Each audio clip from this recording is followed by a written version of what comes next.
va le voir avec vous, Guillaume Perrier. Vous êtes notre invité. Bonjour. Vous êtes l'ancien correspondant du journal Le Monde à Istanbul.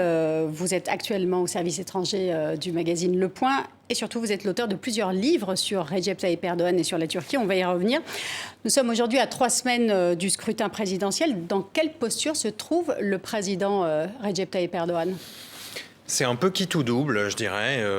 Il a, en 20 ans de pouvoir, jamais été aussi contesté, rarement été aussi impopulaire. Et il y a une espèce de vent de panique depuis les 2 séismes du 6 février. Il y a, je dirais, la fragilité de son régime est apparue au grand jour pour tous les Turcs. Qu'est-ce qu'a révélé ce séisme ? Quelles sont ces fragilités qui sont apparues ? Justement, alors la crise économique, très forte, le dénuement total dans lequel se trouve un tiers du pays aujourd'hui.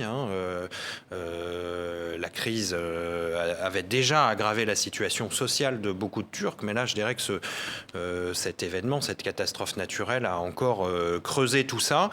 Et c'est vrai que les belles promesses de reconstruction, de grands travaux, d'infrastructures, tout ça ne rassure plus aujourd'hui les Turcs. Cette confiance est un petit peu effritée. Et donc aujourd'hui, il va falloir un peu plus que des belles promesses pour convaincre les électeurs. Donc en face de lui, il y a une coalition, c'est un front anti-Erdogan composé de 6 partis, très hétéroclites. Est-ce que vous pouvez nous en dire un peu plus ?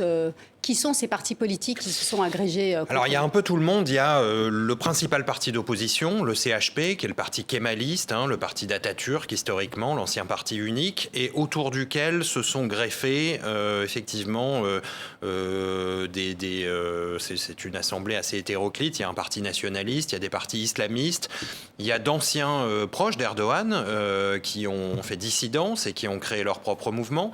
Donc, finalement, ce qui réunit tout ce petit monde, c'est d'être contre Erdogan. C'est le seul programme, je dirais, qu'ils ont. Ils n'en ont pas d'autres. C'est tout sauf Erdogan. Aujourd'hui, on en est là. La Turquie est arrivée à un tel degré de polarisation entre les différentes forces politiques que le seul programme et le seul horizon, c'est Erdogan ou pas Erdogan. Et je dirais que c'est lui qui a voulu cette situation, c'est lui qui a participé à cette polarisation.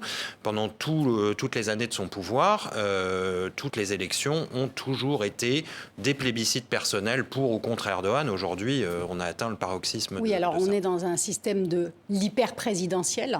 Est-ce que néanmoins, cette coalition n'est pas tentée de changer un peu les lignes de l'échiquier politique ? Si, bien sûr, beaucoup. Alors, tout ce qu'Erdogan a radicalisé, polarisé, l'opposition aujourd'hui promet de revenir un petit peu en arrière, de revenir sur la tradition parlementaire de la Turquie. Il y a une tradition du parlementarisme avant l'arrivée au pouvoir d'Erdogan. Donc l'opposition aujourd'hui promet de réformer complètement la Constitution, de sortir de ce régime présidentiel, de redonner du pouvoir aux députés, de renommer un gouvernement, puisqu'on sait qu'Erdogan a supprimé le gouvernement, le poste de Premier ministre, pour tout diriger tout seul par décret.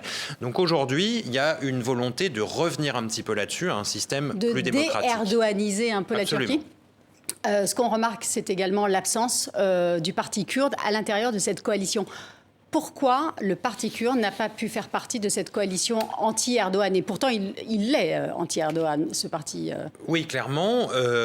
Pourquoi ? Parce que tous les partis kurdes ont toujours été marginalisés dans la vie politique turque. Il faut se rappeler que le HDP est aujourd'hui la 3e force politique en Turquie.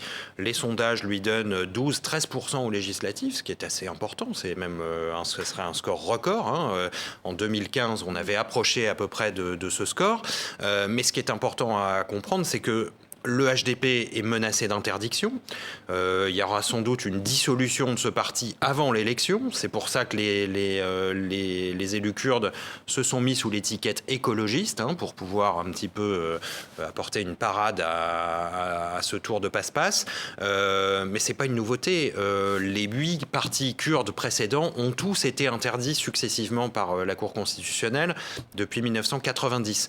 Donc c'est une vieille tradition politique turque que de de marginaliser les élus kurdes pour, je dirais, faire taire ces revendications aujourd'hui. Ils soutiennent effectivement l'opposition, mais cette opposition peine à endosser leurs paroles, leurs revendications, parce que ça reste très impopulaire. Quels sont les arguments d'Erdogan aujourd'hui pour remporter la présidentielle? Qu'est-ce qui lui reste? La continuité, la stabilité du pays. Donc ça a toujours été sur la scène internationale. Erdogan s'est imposé également. Est-ce que ça, c'est un argument qui lui est favorable auprès de son électorat? Alors je pense que ça n'est pas l'argument qui lui est le plus favorable, parce qu'on voit qu'aujourd'hui ça déstabilise beaucoup la Turquie, de tourner le dos à l'Union européenne, à l'OTAN. Aujourd'hui, Erdogan mène une campagne anti-occidentale, clairement. Dans son meeting encore hier, il a accusé les États-Unis et l'Union européenne de soutenir les LGBT, de soutenir les terroristes. Voilà, donc pour lui, tout ça, c'est vraiment un repoussoir. Aujourd'hui, l'Europe est un repoussoir. Ce qu'il propose, c'est la stabilité. Donc Erdogan n'aura de cesse jusqu'aux élections que de menacer le pays d'instabilité si l'opposition passe et d'apparaître en sauveur et en réunificateur de la nation.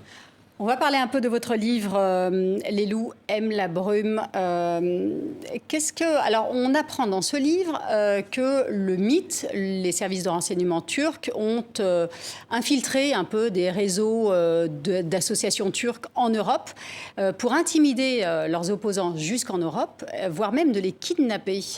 Pourquoi on parle si peu de ce réseau des services de renseignement turcs en Europe? On en parle assez peu, c'est vrai. Contrairement à la Chine ou à la Russie, la Turquie est plutôt épargnée, je dirais, par les enquêtes et les critiques sur ce point. Mais c'est un des pays qui dispose effectivement d'un service de renseignement extrêmement puissant, extrêmement actif et qui constitue aujourd'hui le bras armé de la politique de Recep Tayyip Erdogan. Donc, quand on parlait de ses relations avec l'Europe aujourd'hui, on n'est plus dans une situation où la Turquie cherche à faire des réformes démocratiques pour entrer dans l'Union européenne, mais où la Turquie cherche à menacer l'Europe avec ce genre d'outils et d'instruments pour pouvoir mener un chantage et la faire plier. On a vu sur la question des migrants, on l'a vu sur la question de l'entrée de la Suède dans l'OTAN. Ce qui sert à Erdogan à menacer ses partenaires, c'est précisément cette organisation, le MIT, avec toutes ses facettes. Effectivement, l'infiltration des institutions européennes, des organisations religieuses ou associatives turques sur le sol européen. Tout ça a pris beaucoup d'importance et sera utilisé au moment du vote aussi, puisqu'il y a à peu près 3 millions d'électeurs turcs sur le sol européen.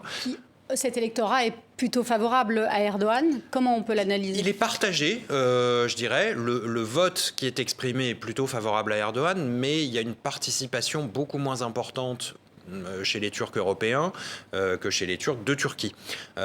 Donc c'est surtout une question de mobilisation en fait. Les électeurs d'Erdogan sont beaucoup plus mobilisés. Dernière question. Est-ce que, en cas de victoire de la coalition anti-Erdogan, est-ce que le MIT, les services de renseignement turcs, est-ce que l'armée va laisser cette coalition gouverner? Les Turcs parlent souvent de l'État profond pour qualifier ces structures militaire et... C'est toute la question, et ça, personne n'a la réponse aujourd'hui. Toutes les options sont sur la table. Ça sera vraiment la grande interrogation. Est-ce que ce qu'on appelle l'État profond, donc les structures de l'État qui sont souvent perçues comme plus puissantes, plus importantes que le président ou le gouvernement lui-même, est-ce qu'il va y avoir... est-ce qu'elles vont pivoter vers l'opposition? On a déjà commencé à apercevoir ce genre de tactique, de stratégie. Il y a effectivement des responsables importants, des services de renseignement, de l'armée, qui ont commencé à manifester leur mécontentement, mais en tout cas leur soutien à des proches de l'opposition. Donc il n'est pas du tout impossible que les structures de l'État pivotent, considérant qu'Erdogan aujourd'hui est plus un frein qu'autre chose au développement de la Turquie. Merci beaucoup Guillaume Perrier d'avoir répondu à nos questions.